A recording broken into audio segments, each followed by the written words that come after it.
NASCAR Racing 2003 season includes most of the rules and procedures found in the NASCAR rulebook, and there are quite a few of them. A lot of NASCAR fans aren't familiar with many of the rules simply because a good portion of them are in effect only under yellow flag conditions, when the TV networks usually take a commercial break.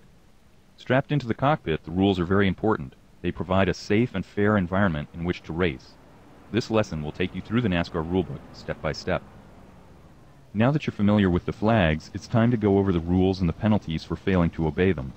Not all of the rules are enforced at all times. Arcade mode has a relaxed set of rules, and even in simulation mode, most of the rules are disabled in the practice and happy hour sessions. If you break one of the rules during either of those sessions, your crew chief will still let you know about it, but at least you won't have to suffer the consequences the way you would during qualifying or during the race.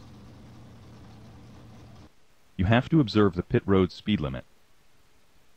This is probably the most common penalty in the game, and is easily avoided. First, you need to know the pit road speed limit. When you exit your pit stall, your crew chief will tell you the RPM you need to stay under in order to avoid breaking the speed limit.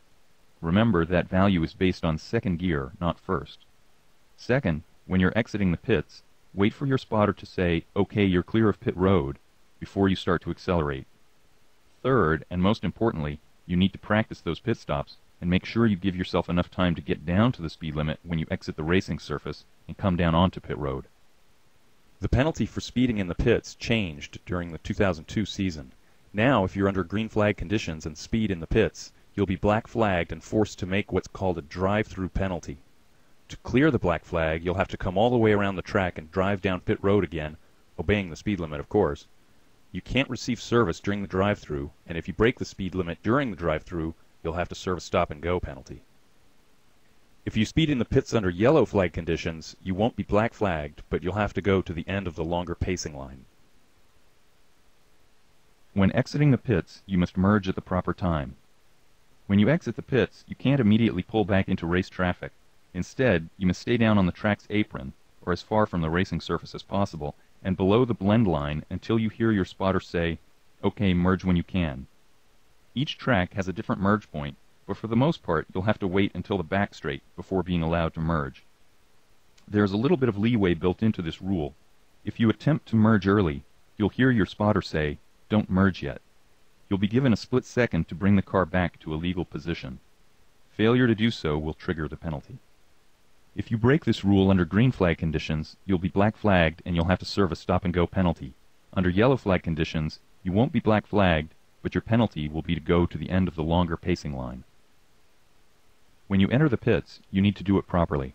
Basically, the rule was designed to prevent cars from coming into the pits from the side in an attempt to spend as little time as possible on the speed-limited area of pit road. If you're not sure of the proper procedure for entering the pits, just start a practice session and watch one of the computer-controlled cars do it. Homestead is the only track in the game that requires the use of a special access road in order to pit legally. If you break this rule, you'll be black flagged and you'll have to come in and serve a stop-and-go penalty. You can't enter the pits when they're closed. This one's simple enough. You have to wait until the pits are open and you're eligible to pit before you can make a pit stop. This rule applies under yellow flag conditions only. When the yellow comes out, the pits close. If you're near the pits when it happens, you'll see the pit flagger display a red flag. The pits remain closed until the pace car comes around and passes the pit entrance. At that point, cars that are on the lead lap may come in and pit. All other cars must wait until the following lap, at which point the pits will be open for all cars. If you're already on pit road when the yellow flag comes out, you won't be penalized for entering a closed pit.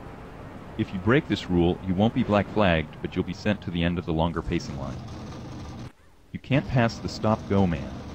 This is another simple one, and it also applies only in races with yellow flags. The stop-go man is a NASCAR official positioned at the end of pit road.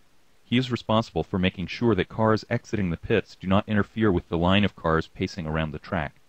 The majority of the time, he'll be displaying a go signal, which means that you're free to exit the pits normally. However, when the pacing line gets close to the pit exit, the stop-go man will display the stop signal. When this happens, cars exiting the pits cannot pass the stop-go man.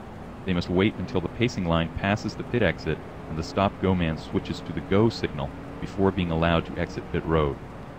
Breaking this rule will not result in a black flag, but you'll be sent to the end of the longer pacing line.